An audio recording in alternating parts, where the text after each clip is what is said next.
maybe like a minute.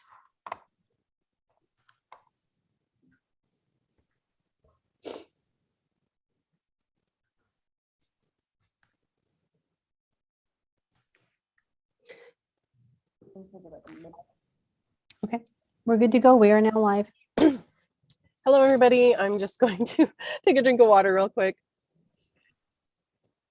I'm a little raspy today. I'm getting over a cold from my wonderful 5-year-old son.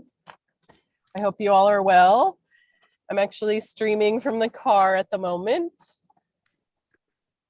So again, we're just going to give a second for people to join us that are streaming in live at this noon hour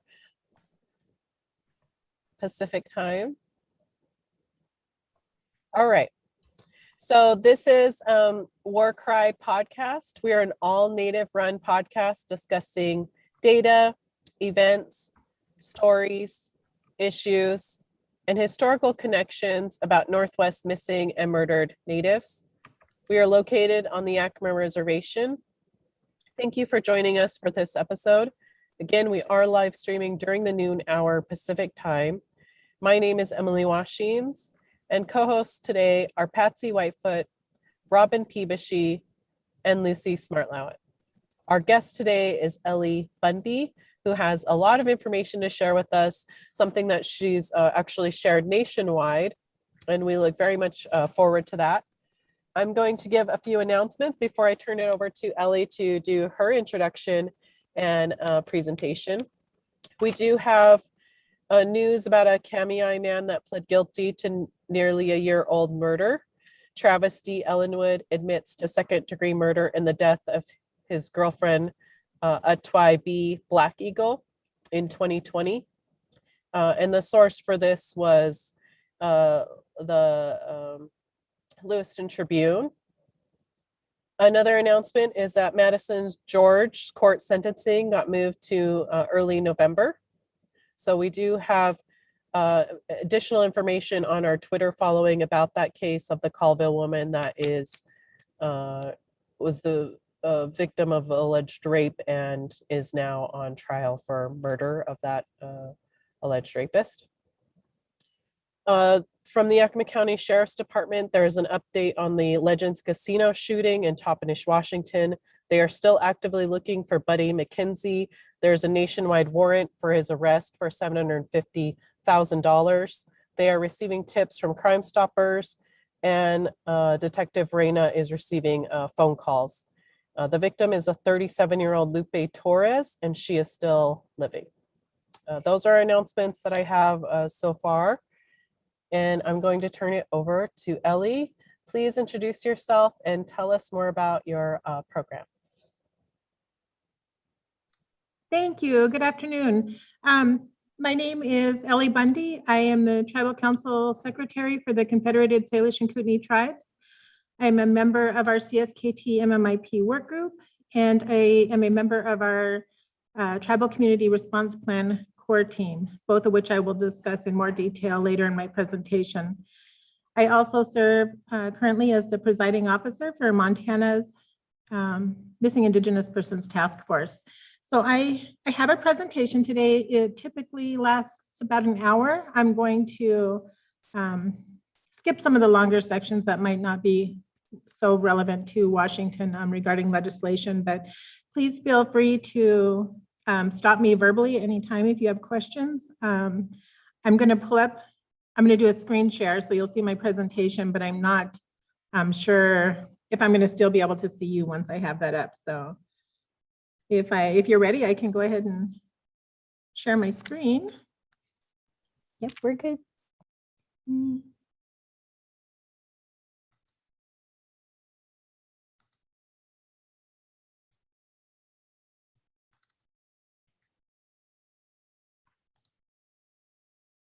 Okay, can you see that? Yes, we can. Okay. Yes. So I have been involved in the MMIP movement since early 2019. And, I quickly realized how you become inundated in numbers. We we look daily or every time I speak to this topic, how many are missing in Montana today? How many of those are Indigenous? How many of those are under the age of 18? How many have been missing for more than a year? What is Montana's ranking in the nation? Which bill do I testify today? House Bill 35, 36, 98, Senate Bill 4. What is the fiscal note for each of those? Numbers after numbers. And don't get me wrong, well, those are all important things to know. When speaking about this topic, I like to begin with a reminder about why we are here and who we are here for. So with that, meet Jermaine, also known to many as Liz, a beautiful young lady from Dixon, Montana, located on the Flathead Indian Reservation, where she is an enrolled member of the Confederated Salish and Kootenai tribes. She is a mother to 2 young boys. She's a daughter, a granddaughter, a niece, and a friend.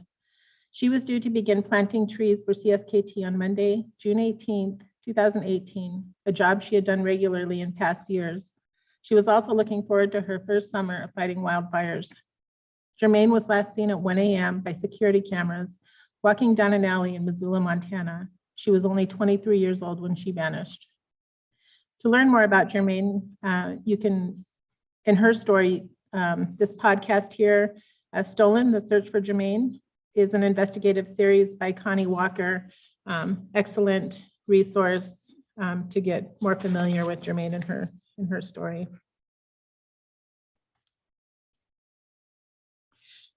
I'd now like to ask you to just consider these numbers. Aside from all of those other numbers I mentioned earlier that we get inundated with, consider these numbers: 14, 16, 18, 20, 21, 22, and 23. The ages of these young ladies when they went missing or were found murdered.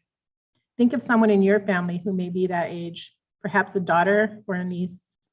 Can you imagine the heartache, the anxiety, the sleepless nights, the constant pit of worry and devastation, the desperation? Those thoughts remind me about why we need to continue to do this work, because if it were my daughter, I would be begging for help, much like the families of these young ladies are doing today or have had to do in the past.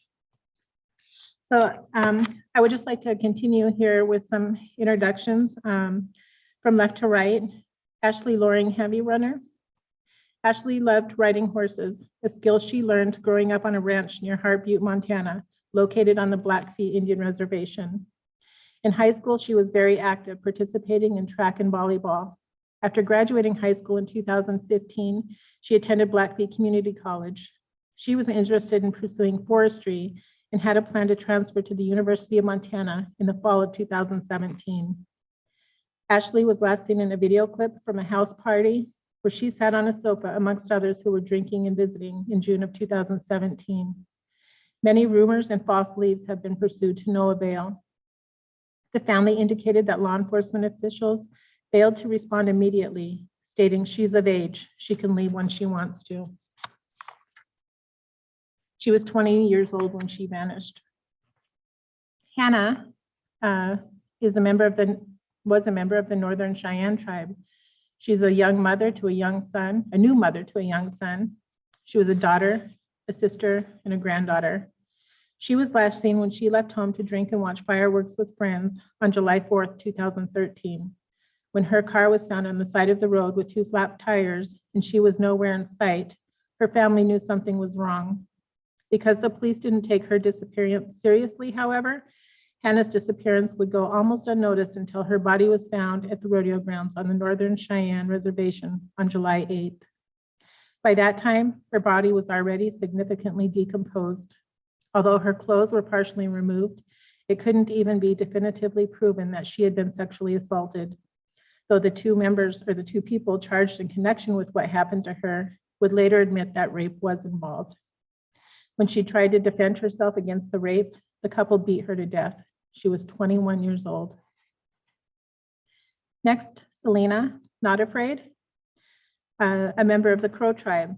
Selena loved riding horses, feeding, sewing, baking, and being with family and friends.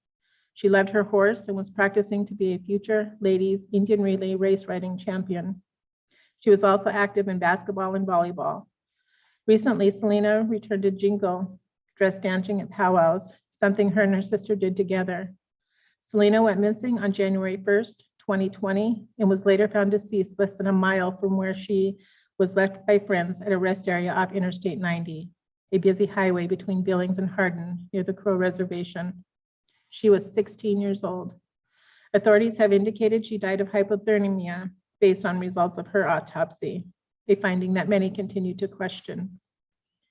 Henny Scott was a 14-year-old freshman at Lame Deer High School in Montana, where she lived on the Northern Cheyenne Indian Reservation. She was an ambitious girl with dreams of becoming a doctor. On December 7th, 2018, she called home asking if she could go to a basketball tournament and was told no. Henny replied, "Okay, Mom, I'll be home in a little bit." That was the last time her mom heard her voice. The next day, Mom took to social media to ask if anyone had seen Henny, to no avail. Days later, both parents made it into the BIA to report her missing, and Paula, her mother, recalls that she was dismissed by the police and asked if she had checked with friends and that maybe Henny had a new boyfriend. Instead of releasing a missing persons alert that day, police did not release one until 2 weeks after Henny was reported missing. Henny was last seen on December 8th when she walked away from her residence in the Muddy Creek area west of Lame Deer. Her body was found 200 yards from that residence. A forensic examination determined she died of hypothermia and the manner of death was accidental. Her family struggles to accept that cause of death. And Cskt. Cskt stops pretty places. Played basketball and football, participated in wrestling, ran cross country, and performed in several school theater productions. She had dreams of becoming an actress and a performer. She had a lot to look forward to. Cskt was reported missing by her family on August 24th, 2019. She was found deceased 2 days later in the backyard of a Hardin, Montana residence, less than a mile off of the Crow Reservation. Family was not notified that she had been found until September 11th, 2019. Law enforcement was unable to determine the cause of her death. She had just turned 18 years old 10 days prior.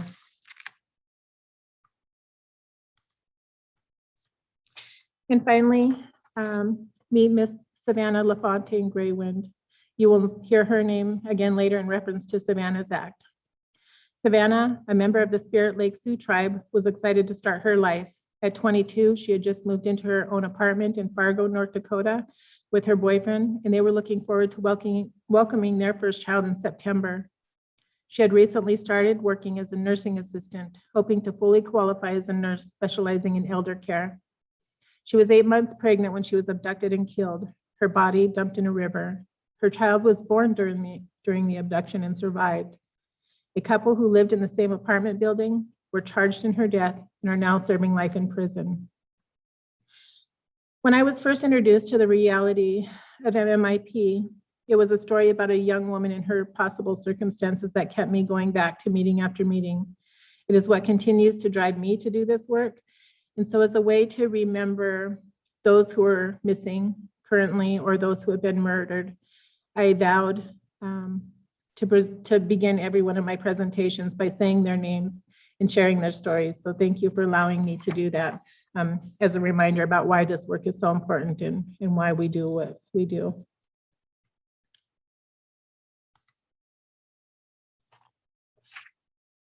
I would like to share a couple short trailers, or I'm not going to share the actual trailer, but if you get time and have the opportunity to check out either of these, Somebody's Daughter and Say Her Name, both directed by Rain. Very powerful, very heartbreaking, and incredibly thought-provoking. So if you get the opportunity, check those out.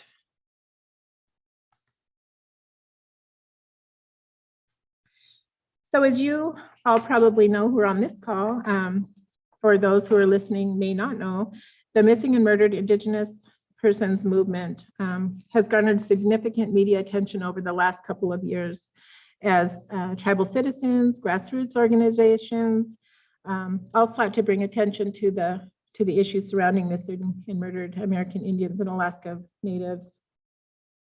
In tribal consultations and listening sections, tribal leaders, advocates, law enforcement, community members, and others raised concerns about the disappearance of missing and murdered Indigenous people. Tribes began taking concerted efforts to address the issues in their own communities. CSKT was no exception. I'll share a little bit more later in the presentation about what we've been doing at CSKT, and in hopes that maybe that can help any of you listening as well. So first, I'd just like to share a few statistics with you. Although Indigenous people make up almost 7% of the overall state population, they are 4 times more likely to go missing in Montana. And I don't know what the rates are for you in Washington, but 4 times more likely here in Montana. Approximately 1,500 American Indian and Alaska Native missing persons have been entered into the National Crime Information Center, NCIC, throughout the US, and approximately 2,700 cases of murder and non-negligent homicide offenses have been reported to the federal government's Uniform Crime Reporting Program. More than 80% of Native American men and women, 84.3%, experience violence in their lifetimes. And 56.1% of Native American women experience sexual violence in their lifetimes. Equally disturbing is the fact that homicide was the 3rd leading cause of death for non-Hispanic American Indian Alaska Native women aged 1 to 19 years of age in 2016 in the United States. So I'm going to first talk about national legislation a bit. In November 2019, President Trump signed an executive order creating the Presidential Task Force on Missing and Murdered American Indians and Alaska Natives. The task force, designated Operation Lady Justice, convened listening sessions and consultations with tribal leaders and citizens on the scope and nature of the issues. They've been developing model protocols and procedures to apply to new and unsolved cases, established a multidisciplinary, multi-jurisdictional team to review cold cases, and will address the need for greater clarity regarding the roles, authorities, and jurisdictions throughout the life cycle of cases. Also in November 2019, during a visit to the Flathead Indian Reservation, Attorney General at the time, William Barr, announced that he was launching a national strategy to address missing and murdered Native Americans. The strategy provided $1.5 million in funding to place missing and murdered Indigenous persons coordinators in U.S. attorneys' offices in 11 states, Montana and Washington both included in those states. The goal was to develop protocols for a more coordinated law enforcement response to missing cases. The plan also included deploying the FBI's most advanced response capabilities when requested, improved data collection and analysis, and training to support local response. The Non-Divisible Act of 2019 was signed into law on October 10th, 2020, and the purpose of the Non-Divisible Act is to improve the federal government's response to the murder, trafficking, and disappearance of Indigenous persons within the United States, increase coordination and prevention efforts between the Department of the Interior, outside organizations, and other federal agencies as appropriate. Additionally, on the federal front, on April 1st, 2021, Secretary Holland announced the formation of a new Missing and Murdered Unit, the MMU, within the BIA Office of Justice Services to provide leadership and direction for cross-departmental and interagency work involving missing and murdered American Indian Alaska Natives. The MMU will be able to marshal law enforcement resources across federal agencies and throughout Indian country to focus on cases involving missing and murdered American Indian Alaska Natives. The MMU, in addition to reviewing unresolved cases, will immediately begin working with tribal, BIA, and FBI investigators on active cases. So those are a few of the things just happening nationally, and I will talk briefly about Montana. And again, I'm going to skim through this section just because it may be different for you in Washington, but I'm going to try to hit some of the highlights. So Montana is the sacred home for 8 federally recognized tribes, each of which have suffered the loss of tribal members who have gone missing or who have been found murdered. The Confederated Salish and Kootenai tribe is located on the Flathead Indian Reservation in western Montana and is comprised of the Bitterroot Salish, Kootenai, and Pend d'Oreille tribes. As of October 26th, we had 8,049 enrolled members, 5,322 who live on the reservation. We are governed by a tribal council of 10 representatives, and I serve on the council as the St. Ignatius District Representative. The other 7 tribes include the Blackfeet, Crow, Northern Cheyenne, Fort Belknap, Fort Peck, Rocky Boy, and the Little Shell.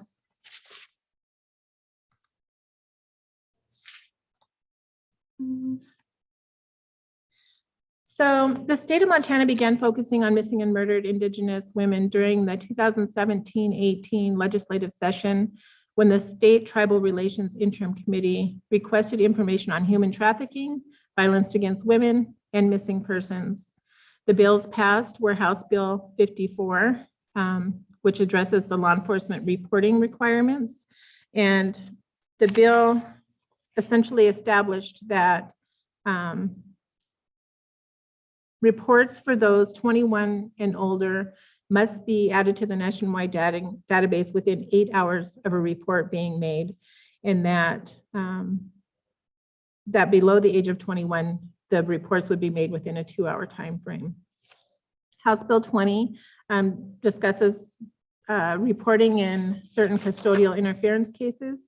House Bill 21, which is Hannah's Act, and you met Hannah earlier in my introduction. This allows for the employment of a missing person specialist position within the Montana Department of Justice's Division of Criminal Investigation. And that person works with tribal, local, state, and federal officials to improve the training and response on missing persons cases. Our specialist is Mr. Brian Frost. He's been amazing. He works with our state task force and provides monthly updates to us on that. The Senate Bill 312, known as the LINK Act, created the State Missing Indigenous Person Task Force, and I'll talk about that in a bit. And then Senate Bill 227 is known as Savannah's Act, which I'm sure everybody is familiar with. And again, you met Savannah in my introduction earlier. So this last legislative session, we saw 4 bills. House Bill 35 was for a Missing Indigenous Persons Review Commission. House Bill 36 was to establish a Missing Indigenous Persons Response Team Training Grant Program. House Bill 98 is again the LINK Act and the State Missing Indigenous Persons Task Force. And Senate Bill 4 was also for the State Task Force, but was a placeholder in case House Bill 98 didn't pass. If for some reason the budget attached with the LINK Act didn't pass, we wanted to make sure that the State Task Force would stay in place. So the 2 bills both went through.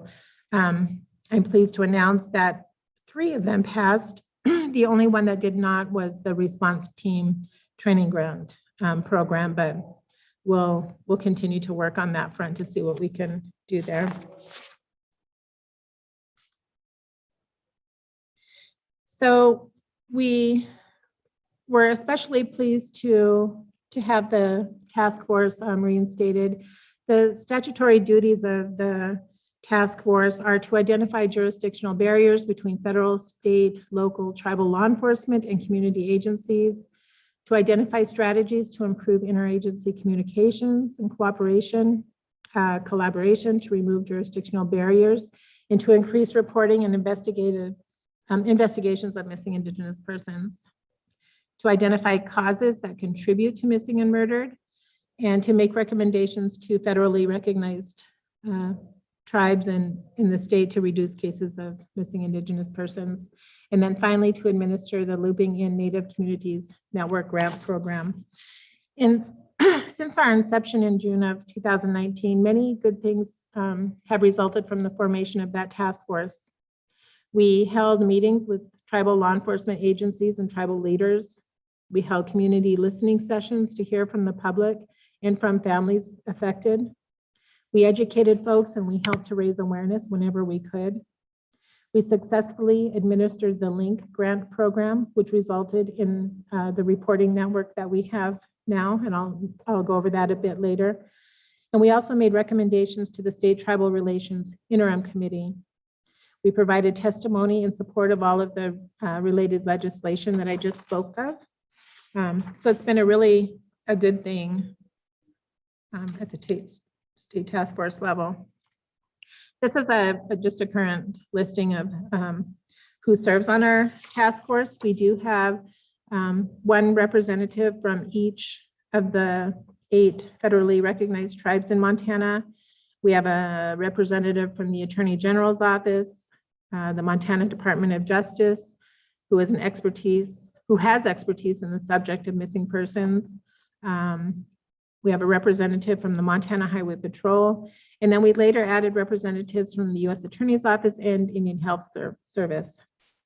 Task force members were appointed in June of 2019 by then Montana Attorney General Tim Fox, and that's when I first became involved with the task force.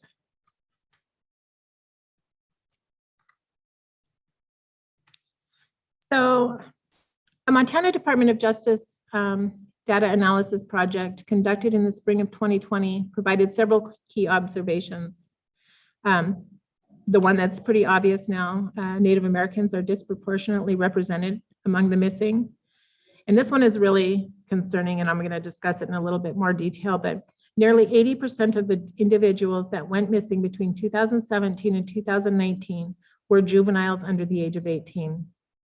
Of the current 59 who are missing now in Montana, 23 of them have been reported as runaways, 39%. So one request of legislators was that when the task force started working this year, they asked that we try to work on identifying causes that contribute to missing and murdered Indigenous persons. And one of those concerns obviously surrounds runaway youth. The data referenced the 2019, 17 to 19 juveniles being at 80% is really astonishing, and we felt like it was a good place to have conversations in meeting the goal of identifying causes. And so we did begin those conversations. We had a gal by the name of Miss Georgia Katie come in. She was is the executive director of a program called the Tumbleweed Runaway Program. So she came in and spoke with our task force and shed some light on the issue. And then the following month, we had a panel discussion with a group of students from a local high school here, Ronan High School. I met these students. I was doing a presentation in Ronan High School on MMIP and human trafficking. And I mentioned earlier, I began this work in early 2019.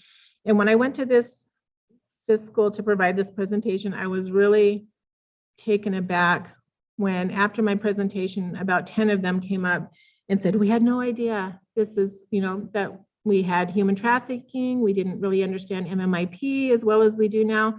They were just like us.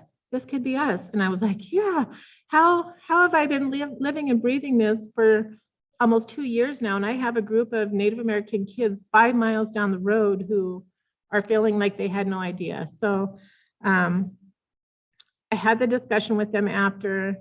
I've committed to trying to get into all of the schools on the reservation over this next year to have the same conversation. But I learned a lot from these kids, and they were so interested in learning more and wanting to do something. So I asked them if they would be willing to come to the state task force meeting and sit on a panel. It's been, I don't want to age myself, so I'm just gonna exaggerate that it's been 100 years since I graduated high school, and things are different, times are different. In my day, we maybe had a party up at Mission Dam, or something, and people were drinking, but we didn't have the drugs that they have today. We didn't have social media. We didn't have cell phones. And it's just a much different place for kids today. And so to respect that, it felt like what better way to learn what's going on with these kids than to just ask them directly. So having them come sit on this panel was really helpful. And I just want to talk about some of those takeaway comments from that group. As I mentioned, youth in our communities don't know as much as we think they do. And so we need to begin having those conversations with them and helping to better educate them and prepare them for if they ever find themselves in a vulnerable situation. There are many reasons why kids leave home. The obvious is that sometimes there's unsafe situations in the home related to drugs, abuse, or and I think that's where we automatically go all the time, but that's not always the case. Sometimes they just want to be independent. It may have to do with boyfriends and girlfriends. They want to be with that person and maybe are prohibited. They might have a poor relationship with a step parent, or they simply just need a break. Some of them indicated that they just wanted to be away for a weekend, and they had every intention of going back home, but just needing a break. They have a fear of reporting a home situation or the situation of a friend to police because they don't want to make the situation worse. They recognize that although their family situations may not be perfect, if something bad is happening, they still think that's their family, that's my family, I don't want to get anybody in trouble, and they don't recognize the dire situation that they may be in. But they do want to be included in the truthful conversations. They don't want us to tiptoe around the issue. They want to be told straight up so that they can be better prepared to help make meaningful change and perhaps serve as role models to younger kids below them, you know, the middle-aged students who really look up to the high school students. These kids are now better prepared to be that trusted person, maybe for those middle school kids coming up. So this was a really great opportunity, and I would encourage anybody, if you have the opportunity to work with youth and to engage them in this topic, take advantage of that. Aside from the task force learning from these students, it built their confidence so much. This photo here is with Governor Jean Forte that day at the meeting. But they were nervous. They were sitting in the back of the room and they were so nervous. And I thought, oh my goodness, what did I get these poor kids into? They're so nervous. And they got up there and they were absolutely amazing. The confidence level afterwards, you know, they were praised by the task force members and others who were in the room. And it really helped build them up and to provide kids with opportunities outside of their own school district or their own community is a great opportunity for them to grow. So just want to put that plug in to please take advantage of those opportunities as they might arise. So these are our numbers right now in Montana as of September 28th, actually. So a few weeks back, but we had 206 active persons cases as of that date. And these change, as you probably know, they change by the hour. But I just wanted to give you a snippet, I guess, of what we deal with here in Montana. So 206, active missing persons cases in Montana. Of those, 59 have been identified as Indigenous, which makes up 28%. 31 of them are under the age of 21, 31 are male and 28 are female. 23 have been reported as runaway and 20 have been missing for over a year.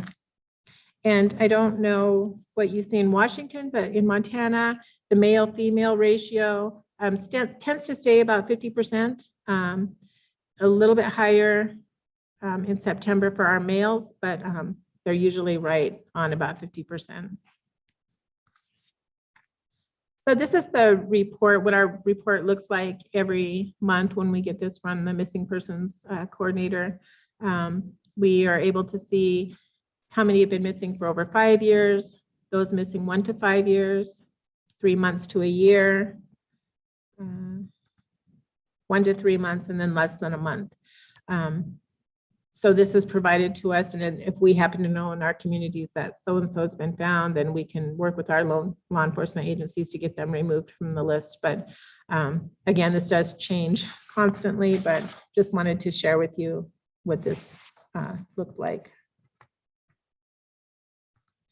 This is another format that we get. These are just the Indigenous persons missing by agency. And so you can see our largest problem area right now is in Billings.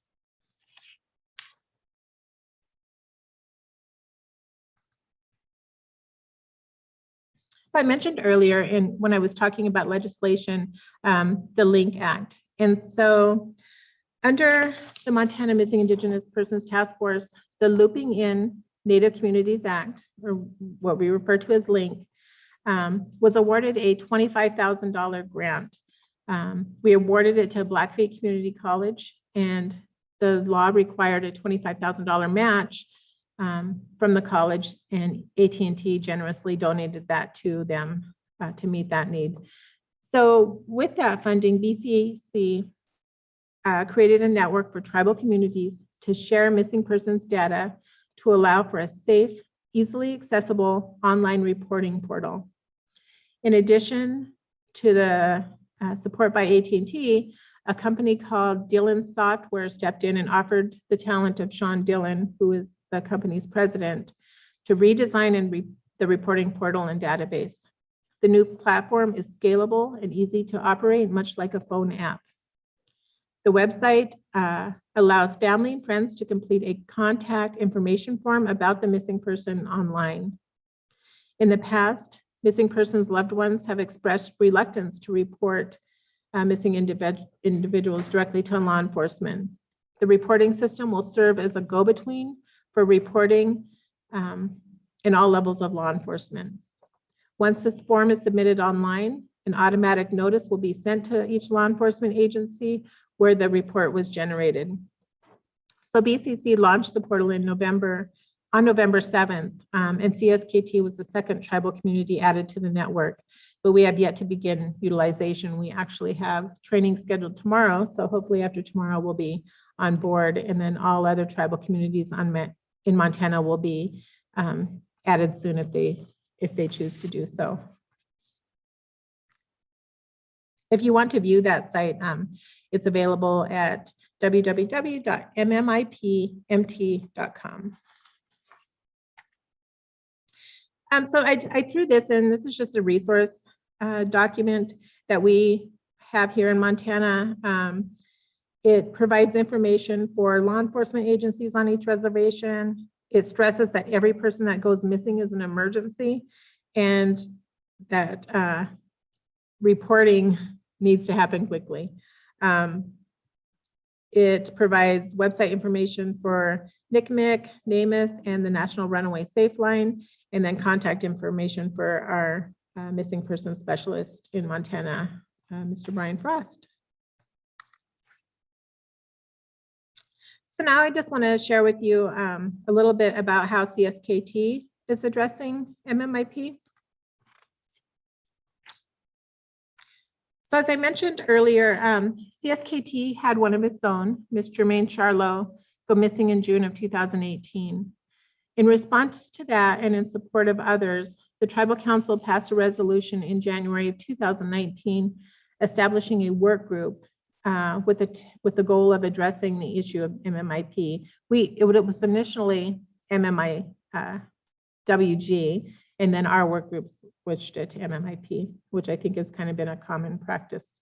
But so the hope was that that work group would support pending legislation at state and federal levels, that we would take on the role of providing education and awareness for young people regarding MMIP, safety and sex trafficking, that we would provide awareness to the community on MMIP and its correlation to domestic and sexual abuse, runaways, drug activity, and sex trafficking, that we would collaborate with grassroots MMIP organizations and groups, that we would find innovative ways to intervene in violence to women, provide resources and services to families of missing women, and provide statewide outreach to other tribes and organizations as we were able. So to get that work group established, Shelley Fayant, who now serves as our chairwoman, and Jamie Pluff, who is our CSKT policy analyst, and also our MMIP work group coordinator, they teamed up with several of our tribal police officers and began holding community meetings to solicit feedback related to the issue and to find community members willing to serve on the work group. That is where I first became involved, is through one of those meetings. I attended one held in Arlie, and it kept me going back. It was, I mentioned earlier, a story from one of the law enforcement officers that has haunted me and made me just think, what if it were my daughter? And you can't hear this kind of information and then turn a blind eye. You can't hear it and pretend you didn't hear it and just not do anything. So in any small way that I've been able to help, I've tried to step up and do that, hence these presentations and in my involvement with the state task force and our work group here. So next.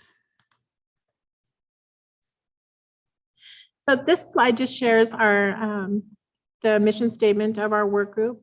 The CSKT MMIP work group is dedicated to educating our communities and providing outreach to other tribes and organizations regarding safety and awareness of MMIP as it correlates to domestic and sexual assault, runaways, drug activity, and human trafficking.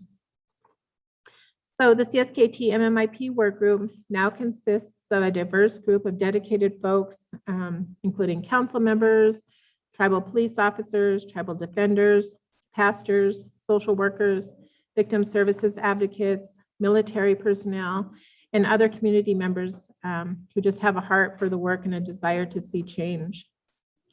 Prior to being given the opportunity to be the first tribe in the nation to begin working on a tribal community response plan, CSKT's work group was already active and working hard on this issue. So we had a head start, if you will. We were providing education and outreach through presentations to schools and local civic groups. We held a conference on our college campus, a training at our tribal casino. We set up booths at health fairs, all with the goal of helping to educate and raise awareness. Our tribal police developed a missing Indigenous persons policy and a protocol for reporting. And the work group then pushed that through newspaper and social media platforms. We had strong tribal council support with at least 3 council members active in all of our meetings and events. And one of the most critical components is that we had a strong relationship with our tribal police who committed to being involved in our MMIP efforts from day one. We know how rare that is, and we are so grateful to them for being an amazing example of how law enforcement should be engaged. And finally, because of the diversity amongst our group of volunteers, we have a strong resource network that can be called upon when needed.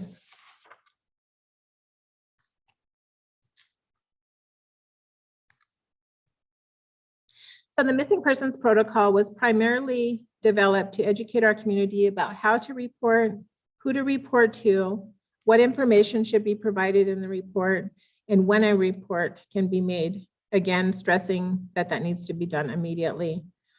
This document was shared in our local newspaper at the public awareness events that we did. So just wanted to share that with you briefly. So now I would like to talk more about CSKT's tribal community response plan. So U.S. Attorney, this is him in the picture here at the time, U.S. Attorney for Montana, Kurt Almeid, joined CSKT to announce the pilot project to create a tribal community response plan targeting MMIP cases. And again, I mentioned CSKT was the first in the nation to have the opportunity to begin working on this plan. And I'll go over our schedule here in a moment. So first, what is a tribal community response plan? It's a plan for how a tribal community will respond to a report of a missing person. It's developed by tribes in conjunction with U.S. attorney partners and others, and it's tailored to the needs, resources, and cultures of each community specifically.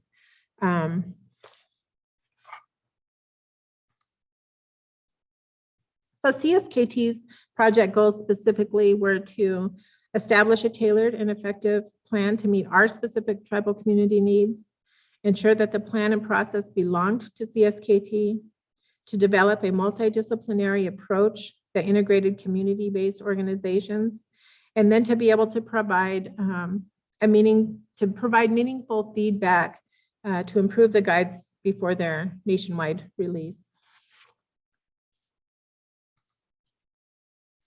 So this is what the template on the photo on the right, what the template looked like when it was first brought into us. And the guide for developing a tribal community response plan included 4 components: law enforcement, victim services, media and public communications, and community outreach.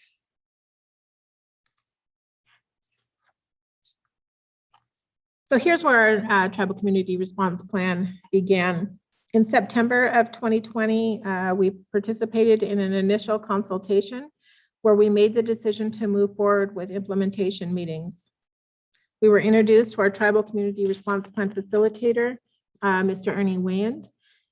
He was the missing persons coordinator for the U.S. Attorney's Office representing Montana.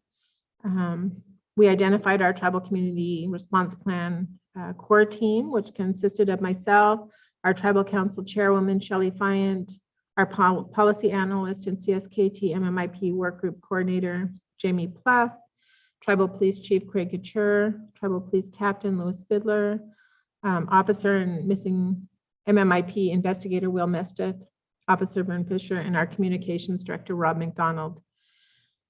Once we established that team, we then defined working groups, and by identifying who should be at the table for conversations related to each of those 4 components that I mentioned earlier. We then began reviewing existing laws, existing policies, MOUs, and any other relevant documents related to MMIP amongst all of those engaged stakeholders. We identified organizational and community best practices in MMIP, trying to figure out what we were already doing right, perhaps. And then finally, we reviewed the guides provided by the DOJ and identified gaps as it related to all of the items mentioned above: our existing laws, policies, MOUs, best practices, and specific community needs and culture. So the Flathead Indian Reservation is very unique in that we have 10 agencies who operate on the Flathead Indian Reservation. We have our own CSKT tribal police. They're the guys in the photo here. We have 4 non-tribal departments. These are city or town departments: Polson, Ronan, St. Ignatius, Hot Springs. We have the Montana Highway Patrol. And then we also have 4 counties, all with jurisdiction on the reservation.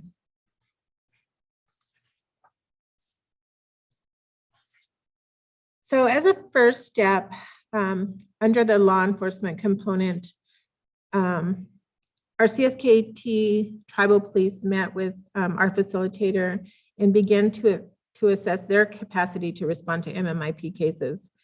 They identified local, state, and federal resources that were available. They identified non-law enforcement agencies who support and/or contribute in any way to missing Indigenous persons cases. They clearly established what the MIP problem looks like in our community specifically, and then they determined the gaps in their existing policies and training needs. Some of the considerations under that CSKT law enforcement meeting that were identified, obviously, I think this is one across the board, but reporting barriers, fear of law enforcement involvement due to possible active warrants, biases, or stigmas, inadequate advocacy for families and communicating with law enforcement, policy to address adult non-engaged endangered transients who regularly go missing, perhaps seasonal workers, the multiple runaway cases, which is probably what we deal with most here, how efforts with other law enforcement agencies can be improved upon, recognizing the need to put the protocols in writing for the purpose of continuity for new staff and or administration, and then the identification of training needs. The next part of the law enforcement meeting is what we refer to as the extended law enforcement meeting. That included all of the local, state, and tribal agencies that I mentioned before. We also had representation from federal agencies, including the FBI, the U.S. Marshal Service, and the BIA Office of Justice Services. They were also tasked with reviewing their response policies and resources, assessed the communication and media processes, and then examined integration of effort and specialized resources. And the ultimate goal was to identify gaps and to generate solutions for law enforcement in general. So here are some of the accomplishments of that meeting and the combined efforts of all of those agencies. All of the law enforcement agencies agreed to work under one common missing Indigenous persons response policy, which was really a huge thing to tackle. And so we're proud to say that that's in place now. They identified a new method of sharing information that allows all agencies to share through an electronic file system. All agencies just designated specific points of contact for MMIP and shared that master list amongst themselves. And last but not least, a new victim services policy was put in place to assist our missing persons investigator. And I'm going to touch more on that here in the next slide. So victim services was the component that I feel was the most difficult to work through. We began by first reaching out to our Cskt victim service program, which seemed like the most obvious place to begin, but quickly found that funding resources were limited to be able to serve only cases where domestic violence was a part of the case, and that's not always true in our MMIP cases. So they weren't able to step in and take over that whole component. And so we then reached out to a local community organization, and they said, well, we can do this training piece, we can do this part, we can do this, but we can't take on all of that either. So we're stuck now with two agencies who can only do pieces of what we really needed to cover under this. So realizing that, we created what we call a missing persons liaison, an MPL, and that missing persons liaison then is able to coordinate between all relevant agencies, whether it's that community-based organization that we reached out to, or if it's our own victim services program. The missing persons liaison then can look at the case by case and determine what the needs are, and then reach out to either, if domestic violence is involved, then they could bring in our victim services. If not, then they would go to the community-based and bring in people as needed, case by case. They would also be able to communicate with the family on behalf of the missing persons investigator, allowing our investigator then to just focus strictly on the investigation. We hope to apply for grant funding to make the missing persons liaison a paid position, but that's still in the works.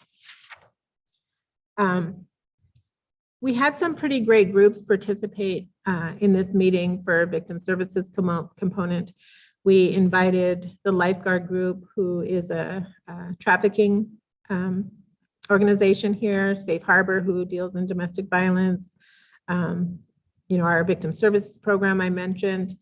And so I have absolute confidence that those organizations will help when they can, as they can, and just in any way that they can. And so identifying them as partners has been really helpful. And it's just really great to realize that there's so many people with huge hearts for advocacy related to MMIP. So during this meeting, we also felt that it was important to have family members of missing loved ones at the table.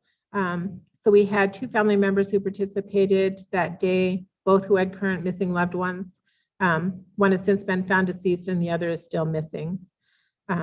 Very helpful, can learn a lot from them. So please engage them too as you're able. They're the ones who have been through it and lived through it, and they know what they need or how we can better address the issues.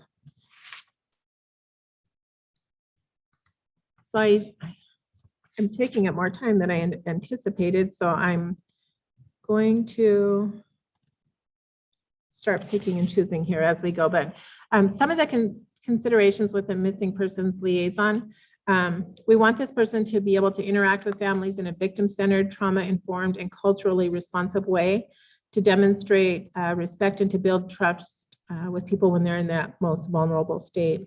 We want them to treat families with dignity and respect and truly listen to their concerns, provide them with information and provide education about the investigation process, information about the search efforts or anticipated next steps, and any approved case updates.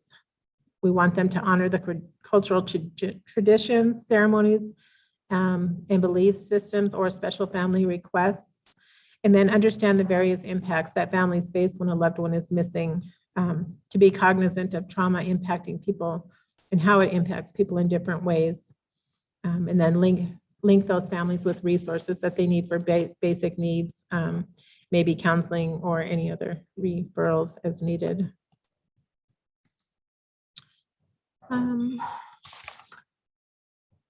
The last component was media and public communications. And we were very fortunate to have our own communications director already in place who took the lead on this piece.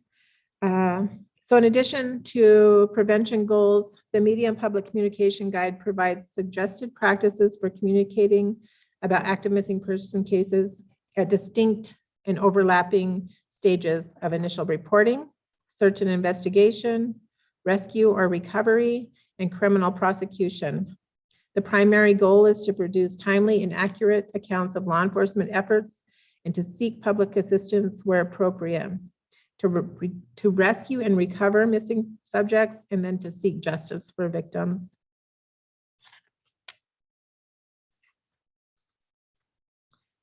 And then the last piece was the community outreach document. And this is essentially just a guide of resources. It's a comprehensive listing of resources at the state level, tribal level, and nationally that we may need to call upon in MMIP cases. It includes contact information for law enforcement agencies, cultural committees, domestic violence programs and coalitions, churches, tribal health agencies, anybody that we could think of. So this is a working document, and it's, as new resources become available, we add that. And I would say that the whole tribal community response plan is a working document that we're going to be learning as we go, and making changes as necessary. And so this is our tribal community response plan. Due to some of the components, we've opted not to share it publicly in its entirety. Hence the brief highlights today. However, we have shared it with several tribal nations who've requested it, and will continue to do so because we want to help. We don't want other nations to have to reinvent the wheel. If we're able to help and you can learn from our tribal community response plan and the process that we went through, we certainly welcome that. We just have a non-disclosure agreement to sign, but not a big deal. But so willing to share that if anybody is interested. And it was really a great process. It was a win-win for CSKT. If nothing else, it brought people to the table. It had everybody having conversations, looking at their own departments and identifying where maybe needs weren't being met and addressing those gaps. So Again, this is just our tribal community response plan team. And then my almost final slide. For those who may be wanting to help some way in addressing MMIP, I would just ask that you watch out for one another's individuals. Be a voice for those who are afraid to speak up or for those who don't know how. Stress in your community the need to report immediately when someone goes missing. Honor the lives of those who have been murdered or are still missing by listening to their stories from their friends or family. Join search groups as the need arises. Attend trainings or presentations so you are better equipped to help educate others.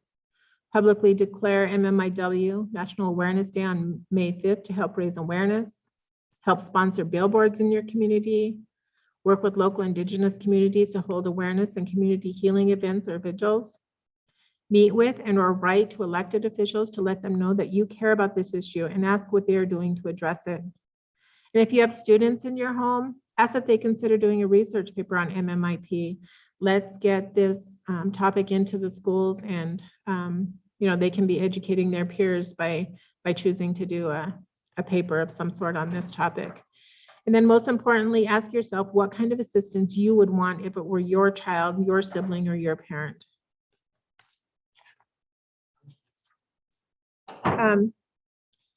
So this is just in my closing slide. I just wanted to publicly thank Jen Buckley. She's with Tavera Photography. She's allowed me the use of her images. She takes these photos, and then we have billboard messages across Montana with some of her photos. And so she's available for that if anybody's interested in hosting billboards. And that concludes my presentation. Thank you so much for allowing me to share with you today. I would open the floor to any questions. I'm sorry I rushed at the end, and I'm sorry I went over my time, but. That's fine. Robin, do you want to start with the question? Sure.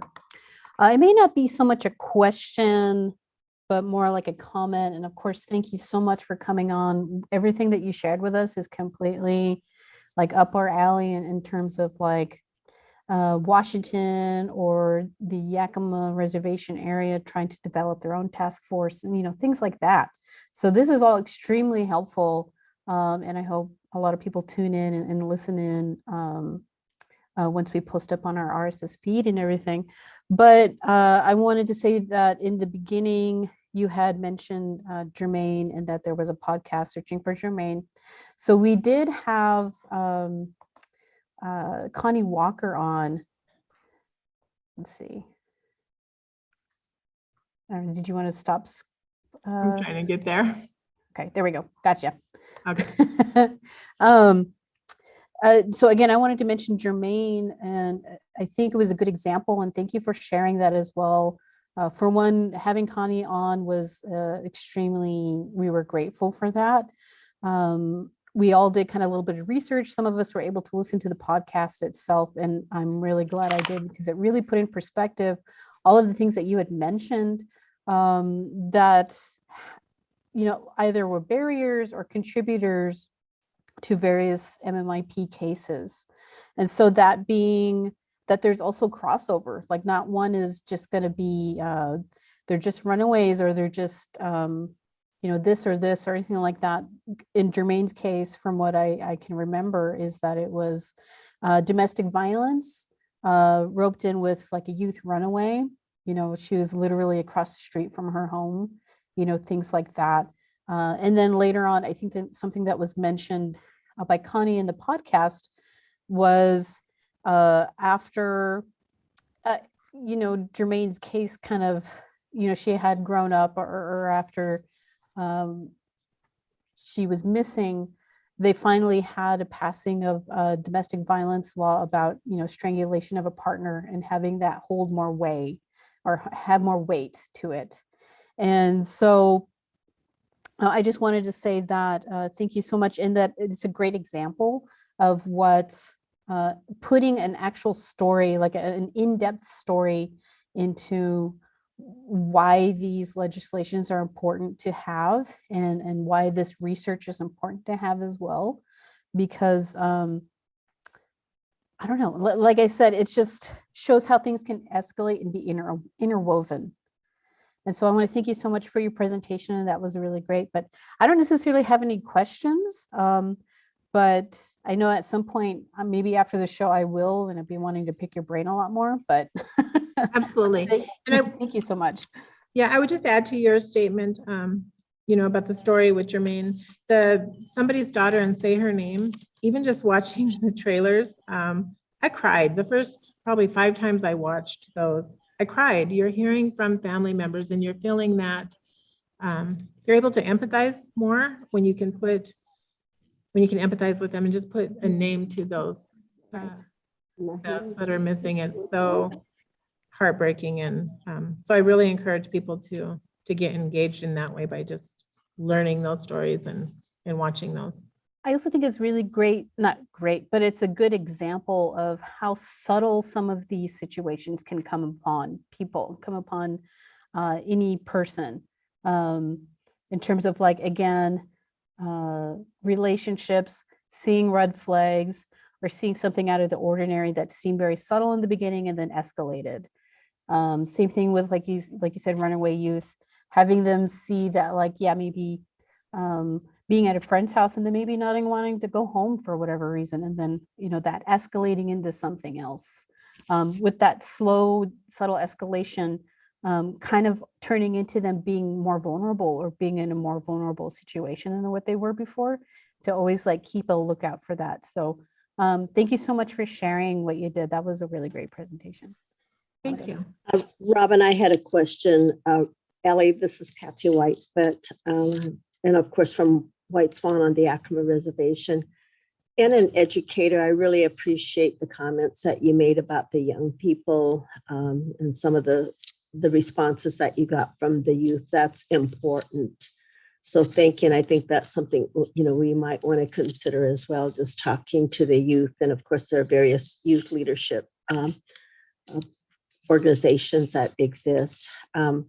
And it's some work we're doing at the state level as well with students. But I did want to, though, focus on the families. It sounded like you surveyed the students somewhat, but I'm curious about the responses that you may have gotten from the parents and the grandparents, the elders of family members that are missing and are murdered. What kinds of feedback are you getting from family members? Because what we're doing is we're getting into a formal process here. And I'm just curious if there's been any feedback from family members as well. We did get good information both at the tribal level and at the federal level with those listening sessions we did. Seems to be the common theme about law enforcement needing to be engaging in a better way, that families aren't left to feel like they don't matter. And, in some cases, the families are the ones who are doing the investigations.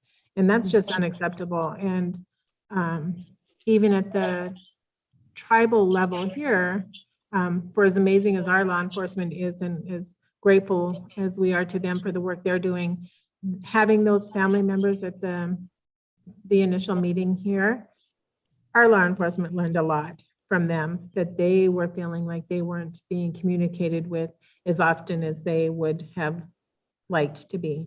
And so we're hoping that we're addressing that piece with that missing persons liaison, or recognizing, that whether or not you have information, if the family can be talked to and just reassured that they're doing this, this, and this, they're still working on this, this, or this. But having that communication and having a person that they can call on anytime to say, what's happening today, or what happened this week, or how come they're not doing this, so that was huge, trying to be respect them enough to keep them in the loop and communicating with them. Right. So those were two of the things that I've heard from both. Well, I appreciate that. And I realize that there are these adversarial relationships that continue to today, and just wanted to So just to get your feedback on that, and just want to be mindful of particularly the families who are in those current situations now. And just my heart goes out to them as well. Several of the women who've been murdered and are missing are, for me, immediate family members in Yakima. So, about 5 of them, and a sister as well missing. So I can relate to the family members and what they're going through as well. Thank you. Yeah, well, prayers to you and your family and for all of those who are missing there. I would add that sometimes with law enforcement, it's not always that they aren't stepping up. Sometimes they can't. I mean, I don't want to confuse it. There is a huge issue with law enforcement on both sides. Sometimes it is a case of they don't have the resources, they don't have the training, they have very limited personnel with large land mass coverage expectations. And so sometimes that's the issue. Sometimes it's just they're not doing their job effectively. So No, I understand that. And Yeah. you mentioned training. I don't want to go into this because there are others that want to ask questions, but would like to follow up on the training as well. Thank you. yeah, thank you. Go ahead, Patsy. Okay, thank you, because this is one that I've given in testimony as well, and it has to do with training. The law enforcement is made up primarily of men, and I've been advocating for more women to be a part of law enforcement as well, and for the training to also include women to be engaged in that process. You showed one of the photos, I think, in there with I don't know if it's your MMIP coordinator, but it was all men. Didn't really see any women there. And so, of course, I'm always looking for that. And of course, this is an issue even in public education. I recognize it's predominantly women, but I just think that we need to make room for women as well. Thank you. And we welcome that opportunity here. We just hired a new female officer. And I think the issue along that line too is not only do we not have enough women, we have a lack of people interested in being in law enforcement in general, whether male or female. So I agree with you though, that we need more women. Thank you, Councilwoman Ellie Bundy. I have a question related to one of the cases that you brought up early on, case Sarah. And I noticed that we just passed an anniversary. And so I'll just read this from Dateline NBC, just to recap what you said in the beginning, and then just for our viewers that are just tuning in. 18-year-old case Sarah stops pretty places, was found dead in Hardin, Montana. 2 years have passed with no answers, and her family continues to demand justice for Sarah. This is from September 12th, 2021, Dateline NBC. They also tweeted, it seems that there was a classification of her death as suspicious, but no cause of death. Is that correct? Yeah. And I just wonder if you can give an example of steps families take that are in this position. As the other co-hosts have mentioned, families often will be asking for justice or ask for something, but they're in this really weird place of not having a cause of death, not having a next step, so just examples that families have taken, either case series or just in general. And is there a task force role with these cases in Montana? I'm hopeful that case Sarah's case would be one that's investigated by the newly established MMU, the Missing and Murdered Unit. They're still trying to get their feet under them. I just had a meeting with them this morning. We will have 20 investigators once all of their positions are filled. They're at 12 now. But I'm hoping that Sarah's case rises to the top and can be addressed by those investigators who can either work independently or as a task force. I the request, of course, needs to come from the agency who is working the case, but maybe with family requesting that can be done. At our state task force level, we don't really get engaged, I guess, in that way. We could certainly make recommendations or requests, or people do call on us to assist as we're able, or at least to bring issues up that we're able then to help raise awareness to it, or to as just as we can, but we're a little bit tied as far as the task force level in that regard. Thank you. I appreciate that. Especially just being so new, it's just helpful to know that, how things are working, but also I think just acknowledging to the families that there isn't very clear pathways because of multi-jurisdictional issues, both in Montana, in Washington, and nationwide when it deals with tribal members. But there are resources to help figure that out, I guess I would say. If a family feels like they're struggling, call one of us task force members, or there's a lot of advocates for MMIP, and I'm certain all of you ladies, just like myself, if I don't know the answer, I'm willing to make some phone calls and find out. And so that's always an option too. Thank you. Lucy? So I just want to say thank you for the amount of information. I feel like you've given me a different perspective as to how we can take some of our information and provide that and portray it on our social media or on our platforms. And I think, it will take some time to develop, but I'm also really excited to see what else happens with your guys' tribal response community plan. I also wanted to just mention really quickly that season 3 of Up and Vanished has the disappearance of Ashley Loring Heavy Runner. And so I'm not sure how many episodes they are into it, but it is done very well. And they're interviewing all of the people leading up to the disappearance of Ashley. So my question is more around, it's definitely a concern for the mental health and wellness of everybody involved in the task force. I'm wondering if there's anything incorporated into your guys' tribal response plan that includes something that assists you guys or provides you guys support, especially when you're working on these tough cases and you're also community members. And, it just adds a lot of layers, to you every day. And so and I just mean layers of stress. And so I am wondering if there's anything incorporated into your guys' plan that helps address that, like support for law enforcement, support for your liaisons, support for you guys as task members. And what does that look like, if any?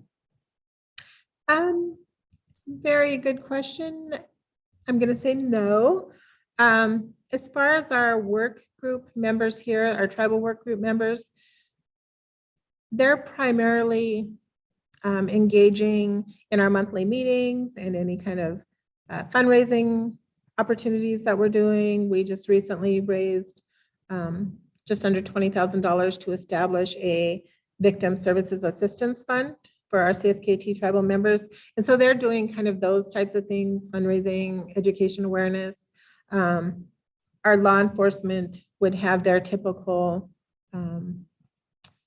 avenues for that kind of assistance, regardless of what case they are working on, but nothing specific for MMIP. At the state task force level, we're working on the legislation, the policies, trying to get to the root issues, not really seeing any case information specifically.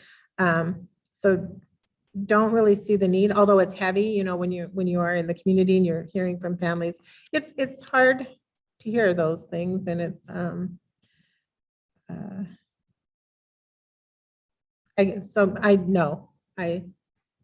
we don't have that in the plan, but not a bad idea. Thank you for that. Okay, I just wanted to check and see if there's any final thoughts to share. I guess I would just share that I'm available as a resource always. I've taken this on and will help in any way that I can at any time. So just, you have my contact information. Please don't hesitate to reach out, whether it's just to ask simple questions or anything, just please don't hesitate. We appreciate that, and especially your time. We also acknowledge that, we had heard through the grapevine of your presentation, and so that chain of the grapevine really works strongly in Indian country. Again, we are an Indigenous-led podcast surviving under the duress of colonization and intergenerational trauma towards self-determination. If at any point during this session you need culturally appropriate advocacy or support, please contact Strong Hearts Native helpline 1-844-7-NATIVE. Again, that's 1-844-762-8483, or chat online at strongheartshelpline.org. I'm Emily Washings. Thank you to co-hosts Robin, Lucy, and Patsy. And thank you to our guest, Councilwoman Ellie Bundy. Again, this is War Cry Podcast. We have support from Native Women in Action, edited and produced by Robin Pibashi, music by Lee Sekakwaptiwa, and logo and shirts by John Olney Schellenberger at Native Anthro.